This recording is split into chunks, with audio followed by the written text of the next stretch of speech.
Hello, Internet. Another raw runs type video coming up for all y'all. And as you can see, the truck is testing her new home resting spot next to the shop or under the lean-to of the shop. And it's a really good fit. Plenty of space for truck, trailer, and the two active cars. Loving that. Yesterday was a historic day for Yeet Fleet South.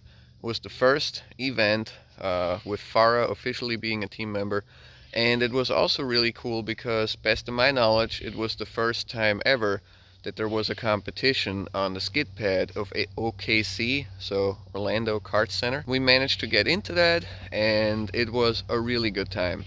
So the pad itself is not as big as OSW, but the surface is really nice. It's like really grippy asphalt, and the layout that was up, which Farah helped develop actually, he put a lot of time and effort in there along with the team that put on the comp to make sure the layout would work for everybody. And I think it was a smashing success, man. That layout was so fun. As you'll see in the run, what it reminded me of the most, it felt almost like we were driving a poor man's version of DMEC Poland, like the stadium track with all the walls and that crazy figure eight. It was very reminiscent of that. That's really what the vibe was like, so it was amazing. Well, the comp did not go well for me, but that doesn't take anything away from the event being awesome. So I have 6 practice runs, 1 qualifying run, and 1 battle. That's all she wrote. But I think there is some really interesting stuff there to be learned from it, so we're gonna just go over it and break it down. There we go. We're off, and the Yeet Fleet livery is looking good on Farah's car. First run of the day. Checking out what that layout looks like, how the grip feels, which, by the way, feels great. This place is pretty sticky. Really fun venue to drive, and look at all those walls. I mean, this is a lot more fun than you'd think if you just saw the layout doodled or from the top down. This is a blast. Now we're coming up on my first lead run of the day and see how I manage my initiation. Yep. Hit the touch and go. Very tentative on getting into that outside zone too. Then we're coming around again, very tentative, feeling it out. Definitely nothing brag worthy. And you can tell that Farah wants to go faster than me. Didn't work out for him this time. But yeah, managed to get around it and killed some of the stones. Now I am chasing again. Again, big gap. Just focusing on the line mostly and trying to get an idea of what transitions out here look like. And one thing I noticed is that this first one, coming into the big corner, a lot of people threw mad angle here. So I wanted to make sure that I anticipate that. And then this is the second spot. A lot of angle from a lot of guys. And it gets really slow here. So that's what I took from the laps I had so far. Now I'm trying to improve my lead run because I know I have like 2 more laps left before I have to qualify. Touched a little bit here. Certainly got that zone there because the front wheel was touching it. Definitely got that one. Whoop-dee, doop-dee-doo. Had the clutch kick here to get out, but we did get out. Touch and go nailed. Could have definitely been wider here. Actually no, never mind. Wider would have been the barrier. So this is not bad for run 2. Lead run 2, that is. Again, Farah throwing down a gangster lead for me. That was the whole touch and go. And he's filling the whole zone. Both tires, very nice. Super close transition there. Yep, that's how it's done. He's looking super planted. Like, I really thought that his runs were great in practice. Yeah, at this point, he's got it to where he fills every zone. That looked nice. My last lead of practice, and this was all I had for qualifying, so I was feeling pretty good though. Still to touch and go.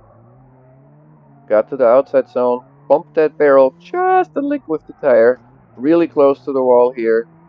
Nicked that zone, nicked that zone, nicked that zone, filled that zone, filled the touch and go, filled that, filled that, filled that too. And of course, Forest chased behind me, looking baller. I felt pretty comfortable only with a couple practice laps. The layout was really fun, really flowy, and practicing with Farah meant that I knew that I could, really go for it and just like pick up what the line should be. So now let's see how qualifying went.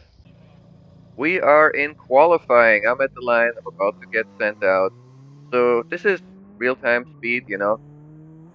I'll let you basically check this run out, and then we'll watch the zones that matter in slow mo, for those of you that care. Not mad at this. I was, in fact, I was more than not mad. I was really happy with what I did here because it was my best run so far of the day. This is like my fourth time leading, if you will, and I cannot complain about this at all. So let's look at some of the details here. The initiation is supposed to be before the white line. You can see I'm sideways way before. This is the touch and go. I'm all the way in it. Now we come to this zone, and you can see my front tire at angle even touches it. So here I don't come out, I'm just going a little shy at the end, and look at that. Boom, right against the wall, all the way deep, all the way deep, all the way deep, deep. And again, there's a little one coming up, and deep, and the whole touch and go. Then here is one that's tricky to see, but my tires are in it. Then here I'm all the way in it. Look at that, my front wheels are running over the zone. And through the finish line, again, front wheels over the outside zone. I don't know what your thoughts are on my qualifying run. Feel free to let me know. I was really happy with it. I mean, I felt like I filled every zone. I felt like my angle was good and the transitions were nice and snappy and really close to the wall and fluid. So I was pretty pumped. I didn't really get to review any kind of footage of it until the day after, but I just at the time felt pretty confident. We never got to see our qualifying numbers, the scores were never shared. The bracket was populated FD style, I'm told, so I think I qualified 11th. Um, you know, can't deny or confirm, but that's how it ended up working out for me. Do. And it's battle time. I get to lead first because I'm the higher qualifier. There is a C5 behind me, and we are initiating. And he's not quite with me, but he's drifting. I fill the zone, and we come out, and I fill the zone deep, deep. I fill the zone too deep. I still fill the rest of it here. Then filling it, filling it. He's 2 cars back. So far, so good. I'm a happy camper. Deep around here and across the finish line. I felt that this was a clean lead on my part. He did a good chase behind me. I would say that was about probably a 2 car gap on average, but he didn't have any stalls or straightens or spins, nothing goofy. Right now I'm talking to my spotter as we come back to the start line, and he's telling me proximity. So at that point in time, I'm thinking that means, not doors, but stay with them. So that is my mission. I want to be less than a car away from him if I can. And of course, it's a Corvette, so we'll see if I can make that happen. Yes, we are ready. And we take off. Pretty good pace on the run up. He initiates early. Very nice. But then he comes way inside, which means he comes way out here. And then, unfortunately, this is where I throw it all away. And that's basically all she wrote, so why don't we take a more detailed look at this? Adding a little bit of slow-mo magic to this one, just like we did with qualifying.